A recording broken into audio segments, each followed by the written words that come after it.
ఈ రొయ్యల వేపుడిని బ్యాచిలర్స్, వంట రాని వాళ్ళు, బిగినర్స్ ఎవ్వరైనా చాలా ఈజీగా చేసేసుకోవచ్చు. ఇలా ఒక్కసారి చేసి పెడితే రొయ్యలు తినని వాళ్ళు కూడా లొట్టలేసుకొని మరీ తినేస్తారు. ముందుగా ఒక ప్లేట్లోకి మీరు తెచ్చుకున్న రొయ్యల్ని బాగా కడిగి డీవీన్ చేసి పెట్టుకోండి.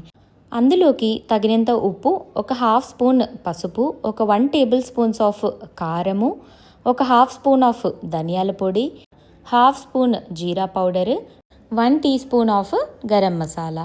దాంట్లోకి కొద్దిగా నిమ్మకాయని పిండుకొని 1 tablespoon of ginger garlic paste కూడా వేసి బాగా కలిపేసుకొని ఒక half an hour to 1 hour అయితే పక్కన పెట్టేసుకోండి. పక్కన మ్యారినేట్ అవుతున్నప్పుడు మీరు ఒక మీడియం సైజు ఎర్రగడ్డని సన్నగా తరిగి పెట్టుకోండి.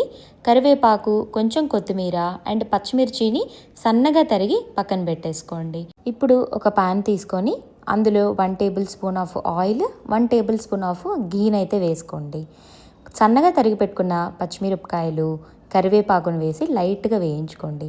అందులోనే మనం సన్నగా తరిగి పెట్టుకున్న ఆనియన్స్ అయితే వేసేసి ఇలాగ కొంచెం రోస్ట్ అయ్యాక పక్కన కలిపి పెట్టుకున్న మన ప్రాన్ అయితే వేసేయడమే.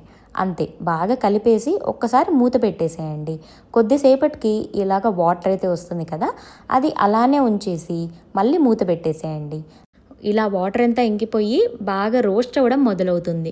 అప్పుడు ఒక్కసారి మీ ఉప్పు కారాలన్నీ చెక్ చేసుకొని మళ్ళీ మూత పెట్టేసేయండి. లాస్ట్లో లైట్గా కొత్తిమీర అయితే చల్లుకొని ఆఫ్ చేసేయడమే. అంతే అండి, చాలా సింపుల్ రొయ్యల వేపుడు అయితే రెడీ. మరి ఈ సింపుల్ రొయ్యల వేపుడిని మీరు కూడా మీ ఇంట్లో ట్రై చేస్తారు కదూ. వీడియో నచ్చితే ప్లీజ్ సబ్స్క్రైబ్.